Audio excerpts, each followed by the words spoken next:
What is up, you beautiful people out there on the internet? It is I, Michael Shockman. Welcome back to the DM Shockman Institute.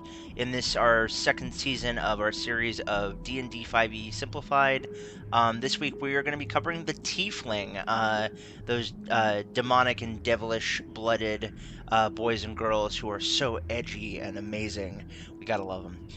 Really quick before we dive into things, three really quick things. First off, this is going to be a really quick episode because there's not much to cover on the Tiefling, at least not in terms of what I'm going to be explaining. Secondly, please be sure to like and subscribe and smash the like button, hit the subscribe button. It helps out immensely with the algorithm on YouTube. Thank you so much. And thirdly and lastly, please be sure to comment down below telling me, are you more of a fan? What edition of Tiefling are you more of a fan of? Are you more of a fan of the Monster Manual version from 3.5 or 3rd edition? Are you more of a fan of the version from and the backstory of it, of their creation from 4th edition? Or are you a fan of the current version?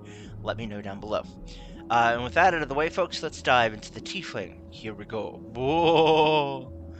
Okay, so the Tieflings, as far as I am aware, became a playable race in D&D 4th edition. In that version, there was something about a infernal heritage that came from that didn't necessarily come from a pact, but came from a somebody mating with a devil. And as such, the race was gone, and it was brought forth, and it was what it was. In 5th edition, however, they changed it up a little bit. Instead of it being a familial bloodline, it's a contractual bloodline. What I mean by that is that eons and eons ago, at least in the standard world of Faerun of D&D 5th edition, which is the standard world, there was a gentleman, or a gentlewoman, or a noble, shall we say, who made a pact with Asmodeus. And they asked for power. Power and the ability to rule with an iron fist. What they didn't know, and because they didn't read the fine print of the contract, was that in accepting this contract, they were also cursing their bloodline.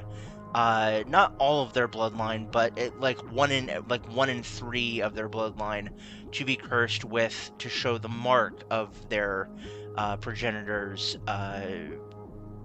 deal, basically. As such, there are tieflings. Tieflings are quite a common race in Faerun. The thing about it is, though, tieflings don't necessarily need to be human. A lot of people don't know that there are, for every race that there is, like elves, orcs, you name it, there's a tiefling version. There's the Faerie, which are basically elf versions of tieflings. There's the Tanaruk, which are the orc versions. There's the Maluth, which are dwarf versions, and so on and so forth. Look it up. I highly recommend it. If you want to get an idea of a little bit more of an in-depth thing, check out the video on tieflings by AJ Pickett of the Mighty Glue Stick channel.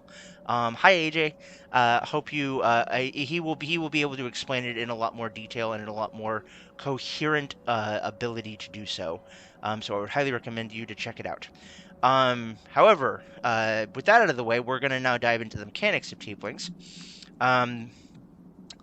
With their ability scores, they get a +1 to their intelligence and a +2 to their charisma.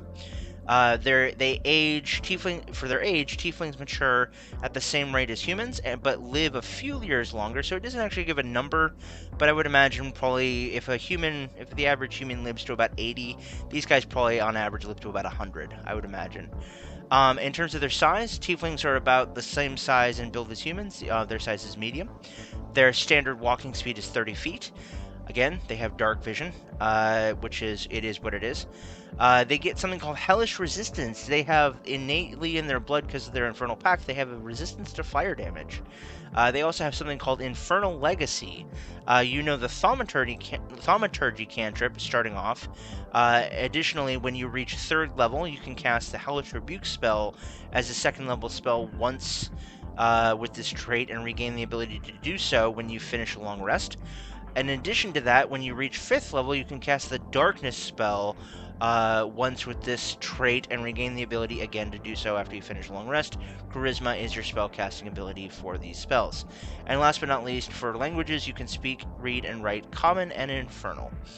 As my final thoughts on the Tiefling folks in this little video, this little snippet, I would say that from a DM standpoint, it was clearly uh, intended that people, or maybe not intended, but it was definitely a thought in the creators' minds that a lot of people were going to choose Tieflings as a warlock and basically make it like a infernal warlock, infernal pact warlock, or a fiend pact warlock, and kind of maybe use the Devil's Sight Darkness combo. And it's just it's one of those few serendipitous moments where things aren't necessarily overtly intended to be a certain way, but when you use them, they just line up perfectly, at least on the surface. So I would highly recommend playing a Tiefling if you want to play someone who's a little bit out of the box, somebody who maybe is a little bit like Daredevil, no pun intended, or somebody maybe who's just got a little bit of fire in their step, you know?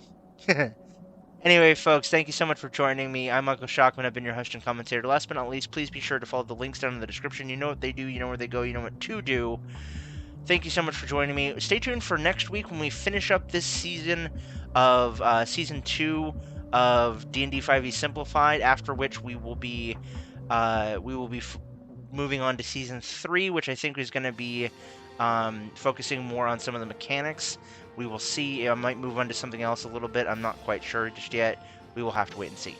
But yeah, stay tuned for next week when we cover the last race, that being the Dragonborn.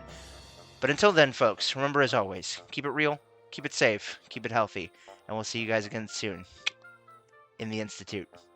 Bye-bye, guys.